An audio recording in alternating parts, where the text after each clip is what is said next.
What do we do when we're faced with being put out of work, that we are one of the useless class and we have to do this reinvention at a career level? You're living longer, your career life is 50, 60, 70, 80 years, whatever that looks like, in a time where every 7 to 10 years, like it's a completely new world. What do you think the human capacity for that level of reinvention is?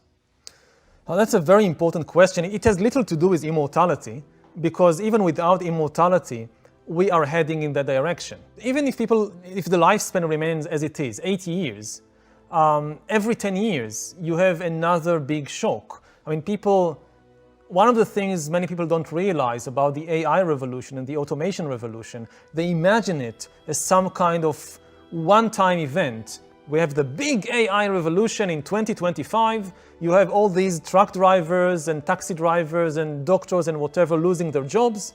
You have a few difficult years of adjustment, and then eventually you have the brave new world of AI with a new equilibrium. And this is an extremely unlikely scenario, because we are nowhere near the maximum potential of AI. The speed in which it develops is only likely to accelerate.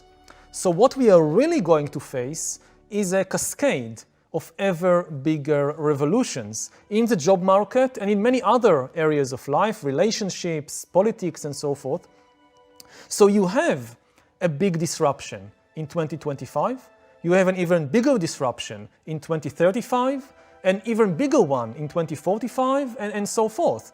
And if you look, say, at the job market, so okay, you were a truck driver and they no longer need you, but there is new demand for yoga teachers. So you somehow reinvent yourself at age 40. I'm no longer a truck driver, now I'm a yoga teacher. It's very difficult, you somehow do it.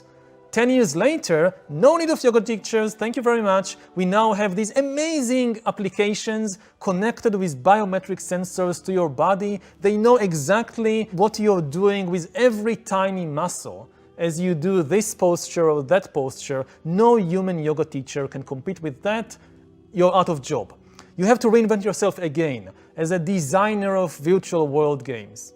And you do it somehow. But 10 years later, you have to do it again, because this too has now been automated.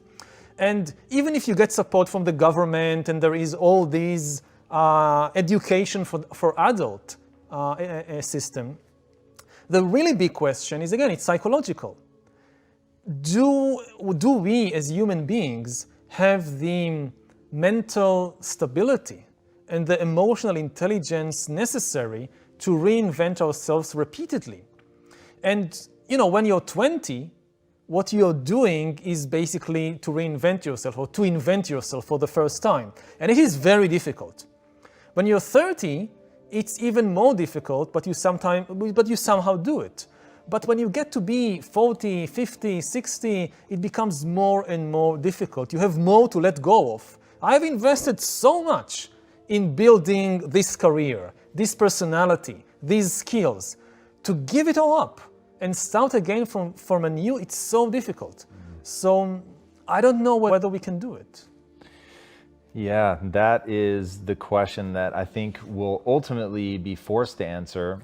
Our economy has stopped producing quality jobs with benefits for years and years, where 94% of the new jobs that are getting created are temp, gig, or contractor jobs that often don't have secure benefits. Mm-hmm. And so if that's what you're producing in your economy, then people rightfully feel like their future is often quite bleak.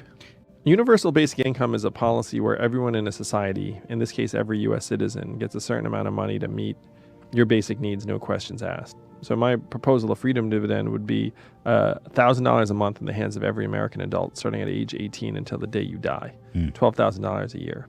We have to take this chance to evolve and start thinking more deeply about, okay, what is the work we want to do?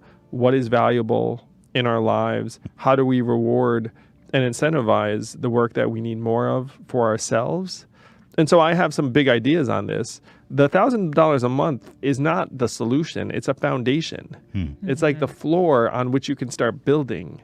But it gives us a chance. It gets the boot off of people's throats, and it gives us a chance to start measuring our economic progress in things that would actually matter to us, like our health and well-being, our mental health and freedom from substance abuse, how our kids are doing, how clean our air and water is, like whether we enjoy the work we're doing, things that might actually get us excited.